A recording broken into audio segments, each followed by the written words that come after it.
고요한 저녁, 촛불 아래에서 한 노인이 펜을 듭니다. 그는 자신을 그저 장로라 칭하지만 그의 이름은 요한. 한때는 주님의 품에 기대어 그 심장의 고동 소리를 들었던 사랑받던 제자였습니다. 이제 백발이 성성한 영적 아비가 된 그는 멀리 떨어져 있는 사랑하는 영적 자녀들, 곧 한 교회를 향해 마음을 담아 편지를 써 내려갑니다. 오늘 우리는 사도 요한의 두 번째 편지, 그 짧지만 강렬한 메시지 속으로 함께 걸어 들어가 보려 합니다. 이 이야기는 진리, 사랑, 그리고 순종이라는 세 가지 기둥이 어떻게 우리 믿음의 집을 굳건히 세우는지를 보여주는 깊은 울림을 담고 있습니다. 본격적인 이야기에 앞서 잠시 여러분께 부탁의 말씀을 드립니다. 오늘의 이야기가 여러분의 마음에 깊은 울림을 준다면 이 은혜를 주변의 소중한 이들과 함께 나눠주십시오. 구독과 좋아요를 통해 이 채널을 지지해주시는 여러분의 손길 하나하나가 진리의 말씀을 더 멀리 퍼뜨리는 귀한 동역이 됩니다. 여러분의 삶에 하나님의 평강이 늘 함께 하시기를 기도합니다. 이제 요한의 편지 첫 구절을 함께 열어보겠습니다. 장로인 나는 택하심을 받은 부녀와 그의 자녀들에게 편지하노니 내가 참으로 사랑하는 자여 나뿐 아니라 진리를 아는 모든 자도 그리하는 것은 우리 안에 거하여 영원히 우리와 함께할 진리로 말미암음이로다. 은혜와 긍휼과 평강이 하나님 아버지와 아버지의 아들 예수 그리스도께로부터 진리와 사랑 가운데서 우리와 함께 있으리라. 요한은 편지의 수신인을 택하심을 받은 부녀와 그의 자녀들이라고 부릅니다. 이는 특정한 인물을 가리키기보다는 하나의 교회 공동체를 인격적으로 그리고 아주 따뜻하게 표현한 말입니다.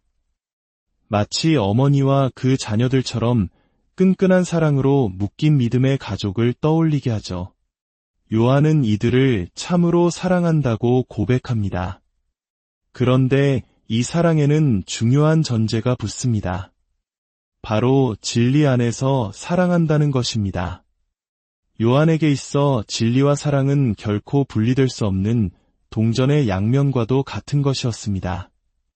진리가 빠진 사랑은 맹목적인 감정의 유희로 흐르기 쉽고 사랑이 없는 진리는 차가운 교리나 날선 비판의 칼이 될 수 있기 때문입니다.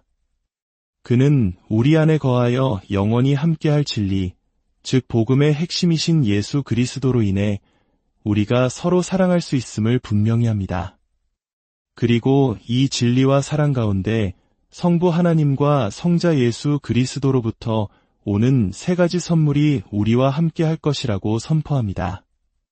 바로 은혜, 긍휼, 그리고 평강입니다. 자격 없는 우리에게 주시는 하나님의 선물인 은혜, 우리의 연약함을 불쌍히 여기시는 긍휼, 그리고 그 모든 것을 통해 세상이 줄 수 없는 참된 안식을 누리는 평강. 이것이 바로 진리와 사랑 안에 거하는 성도들이 누리는 축복입니다. 이제 편지는 4절로 넘어가며 요한의 마음에 가득한 벅찬 기쁨을 토로합니다. 너의 자녀들 중에 우리가 아버지께 받은 계명대로 진리를 행하는 자를 내가 보니 심히 기쁘도다. 심히 기쁘도다. 이 한마디에 노사도의 모든 감정이 응축되어 있습니다. 그는 자신이 복음을 전하고 양육했던 성도들 중 일부가 여전히 진리 안에서 행하고 있다는 소식을 전해 들었습니다. 진리 안에서 행한다는 것은 단순히 진리를 머리로 아는 것을 넘어 그 진리가 삶의 모든 걸음걸이를 인도하는 삶의 방식이 되었다는 의미입니다. 이는 마치 평생을 자식 농사에 바친 노부모가 장성한 자녀들이 세상의 온갖 유혹 속에서도 올곧고 바르게 살아가는 모습을 보며 느끼는 그 무엇과도 바꿀 수 없는 보람과도 같을 것입니다. 목회자에게 있어 성도들이 말씀대로 살아가는 모습을 보는 것보다 더 큰 기쁨은 없습니다. 요한은 그 기쁨을 유레카 라고 외치듯 발견의 감격으로 표현합니다. 그에게는 이것이야말로 사역의 가장 큰 열매여 위로였습니다. 이 기쁨을 바탕으로 요한은 이제 편지를 쓴 핵심적인 이유, 그의 간절한 요청을 이야기합니다. 부녀여, 내가 이제 내게 구하노니 서로 사랑하자. 이는 새 계명같이 내게 쓰는 것이 아니요 처음부터 우리가 가진 것이라. 요한은 서로 사랑하라는 명령을 합니다. 하지만 그의 어조는 권위적인 명령이 아닌 겸손하고 정중한 요청에 가깝습니다. 더욱이 그는 이 명령을 너희는 서로 사랑하라고 하지 않고 우리가 서로 사랑하자고 말합니다. 자신 역시 이 사랑의 계명 아래에 있는 한 사람으로서 수신자들과 함께 이 길을 걷고 싶다는 따뜻한 동역의 마음을 표현한 것입니다. 그는 이 계명이 전혀 새로운 것이 아니라고 강조합니다. 예수님께서 친히 새 계명을 너희에게 주노니 서로 사랑하라고 말씀하셨지만 이제 복음이 전파된 지 수십 년이 흐른 지금 이 계명은 성도들의 신앙생활 시작부터 함께해온 오래된 계명이 되었습니다. 요한은 새로운 무언가 더 심오하고 특별한 가르침을 주기 위해 편지를 쓴 것이 아닙니다. 오히려 그는 가장 기본적이고 핵심적인 진리, 즉 사랑으로 돌아갈 것을 촉구하고 있습니다. 거짓 교사들이 새롭고 더 높은 수준의 지식을 믿기로 성도들을 유혹하던 시대적 상황 속에서 요한의 이러한 강조는 교회를 지키는 가장 강력한 방어막이었습니다. 그렇다면 요한이 말하는 사랑이란 구체적으로 무엇을 의미할까요? 6절은 이 질문에 대한 명쾌한 정의를 내립니다. 또 사랑은 이것이니 우리가 그 계명을 따라 행하는 것이요 계명은 이것이니 너희가 처음부터 들은 바와 같이 그 가운데서 행하라 하심이라. 놀랍게도 요한은 사랑을 감정의 영역으로 정의하지 않습니다. 그는 사랑을 순종이라는 의지적 행위와 동일시합니다. 즉, 진정한 사랑은 하나님의 계명을 따라 살아가는 삶 그 자체라는 것입니다. 그리고 그 계명의 핵심은 다시 사랑 안에서 행하는 것입니다. 사랑과 순종은 꼬리에 꼬리를 무는 완벽한 원을 이룹니다. 우리 문화에서 효가 그저 부모님을 사랑하는 감정에서 그치는 것이 아니라 공경하는 행동으로 나타나야 진정한 효라고 말하는 것과 같습니다. 마찬가지로 하나님을 향한 우리의 사랑 역시 그분의 말씀을 기쁘게 따르는 순종이라는 구체적인 삶의 열매로 증명되는 것입니다. 예수님께서도 요한복음 14장에서 너희가 나를 사랑하면 나의 계명을 지키리라 고 분명히 말씀하셨습니다. 사랑하기 때문에 순종하고 순종할수록 그 사랑은 더욱 깊어집니다. 여기서 우리는 기독교 신앙에 대한 두 가지 큰 오해를 바로잡아야 합니다. 첫째는 율법주의입니다. 율법주의는 하나님의 계명을 지키는 행위를 통해 구원을 얻거나 하나님의 인정을 받으려는 태도입니다. 하지만 성경은 우리가 율법을 지킴으로써가 아니라 오직 예수 그리스도의 은혜로 구원받는다고 말합니다.